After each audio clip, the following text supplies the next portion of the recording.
Ողջույն ձեզ սիրելի հայրենակիցներ, մի պահ խնդրում եմ դիտեք շատ կարճ, որից հետո կխոսենք։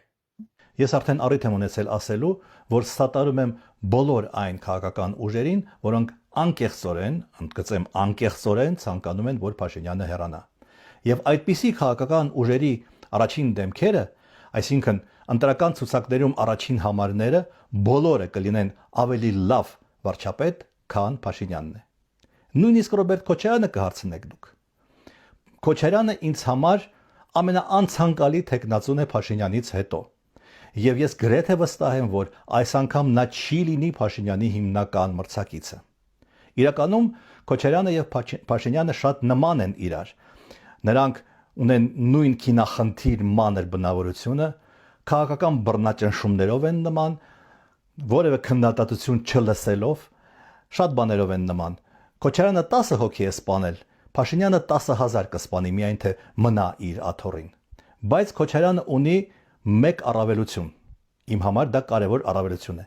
Իր ղեկավարման տարիներին նա չէր համարձակվել ձեռք բարձրացնել հայ առաքելական եկեղեցու վրա, ինչը իմ մեջ հիմա ամենամեծ զայրույթը, ամենամեծ ցասումն է առաջացնում, որովհետև նման քայլի ընդունակ է միայն կապը կտրած իր առաքելության մասին ֆանտազիաներ ունեցող մոլագարը։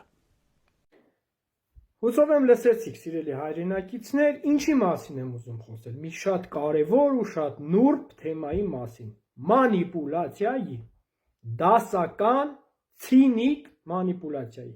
Խոսացողը հայտնի լրագրող է, որի այս մանիպուլյացիայից հետո ես անկեղծ ասած մեծ հիասթափություն եմ ապրում այս մարդուց։ Ինչի համար։ Տեսեք ինչ է ասում։ Ասում է, ցանկացած ցուցակի առաջի համար ավելի լավ վարչապետ կլինի, հետո մանիպուլացնում է նույնիսկ Ռոբերտ Քոչարյանը եւ շարունակում է, որ այո, նույնիսկ Ռոբերտ Քոչարյանը այն պարագայում, երբ որ Հայաստանի Հանրապետության բոլոր ղեկավարների մեջ ամենաարդյունավետ եւ լավ ղեկավարը եղել է Ռոբերտ Քոչարյանը։ Պետականամետ, այստեղ անկեղծորեն որևիցե գովաբանելու հարց չկա։ Միանշանակ կարող են շատերը շատ թերություններ էլ թվարկել, բայց երբ որ համեմատական տանենք 4 ղեկավարների մեջ, այդ իմ կարծիքը չի նաև։ Այդ նաև ժողովրդի կարծիքն է, որի արդյունքում այսօր նույն Ռոբերտ Քոչարյանը ժողովրդի մեջ ունի բնական աջակիցների մի մեծ խումբ։ Բնական աջակիցների անշահախնդիր, ովքեր Ռոբերտ Քոչարյանին ընդունում են եւ հատկապես ամենագրագետ խավի մարդիկ։ Այս անձնավորությունը ինչպես է մանիպուլացնում։ Ասում է լավ, անցնենք հաջորդին, ասում է, որ Ռոբերտ Քոչարյանն ու Նիկոլ Փաշինյանը շատ նման են իրար, բայց ի տարբերություն Փաշինյանի, Ռոբերտ Քոչարյանը չհարձակվեց եկեղեցու վրա։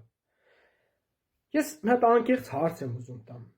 Խնդրում եմ մի հատ բացատրեք, ինչով են նման Ռոբերտ Քոչարյանը եւ Նիկոլ Փաշինյանը։ Սկսենք իրենց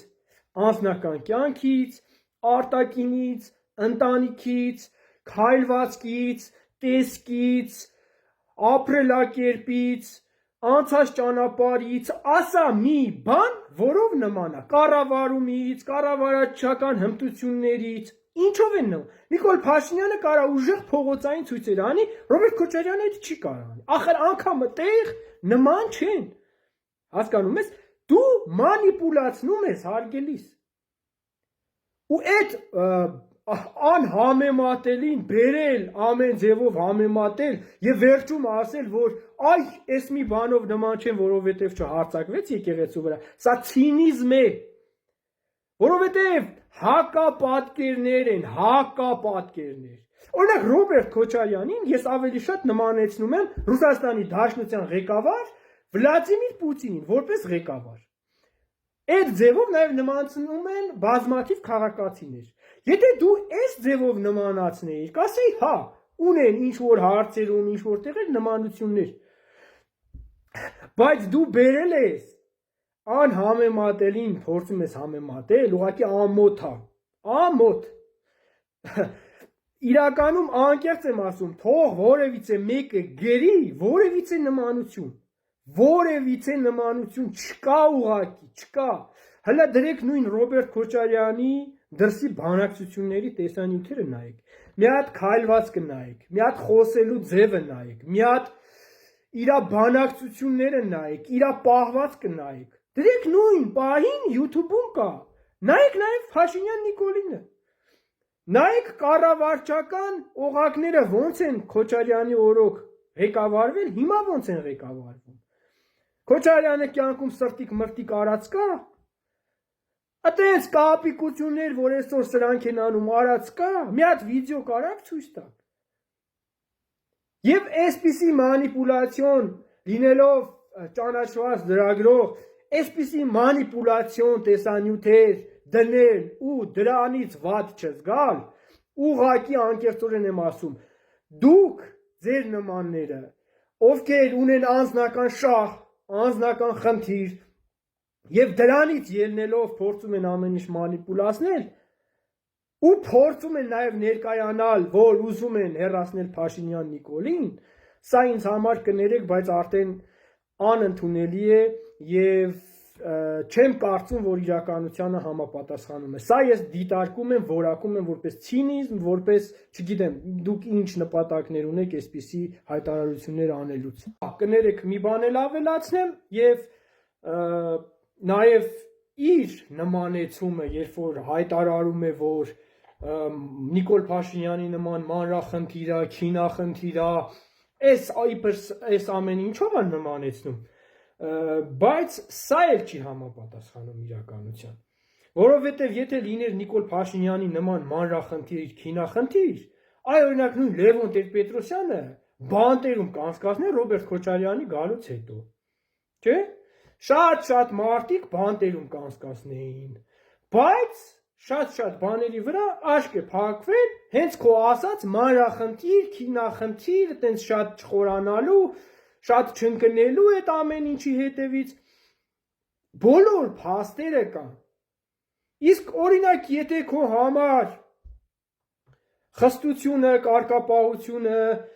չգիտեմ, կամ ասում ես իշխանատենչություն, մեղադրում ես մարտի 1-ի մեջ նրա համար, որ դրանից հետո անգամ Քոչարյանը իշխանություններ չի եղել, այսինքն այդ աթոռը իրեն չէր պատկանելու։ Բայց քանի որ մարդը գիտեր, որ ջհուդական, թուրքական ուժեր են ուզում գան այդ աթոռին, ամեն կերպ թույլ չի տվել։ 10 սպանության մեջ ես մեղադրում մի մարդու, որի հրահրողն ու սպանողը եղել է Նիկոլ Փաշինյանը կրկին, 5000 + 10 արա դու, դա էլ է Փաշինյանի վրա, որովհետև Փաշինյանը ուզեցել է հեղաշրջման իշխանություն վերցնել, որի արդյունքում 10 հոգի սպանվել են 2008 թվականին, եւ դու բացահայտ այսօր դրա համար մեղադրում ես Քոչարյանին, եւ եթե 2008-ին այդ իշխանությունը հանձնած լիներ Նիկոլին, Լևոնին, Արցախը 2008-ից հետո էր կորելու, ծախվելու, հետևաբար որևիցե ձևով, որևիցե նմանություն չկա։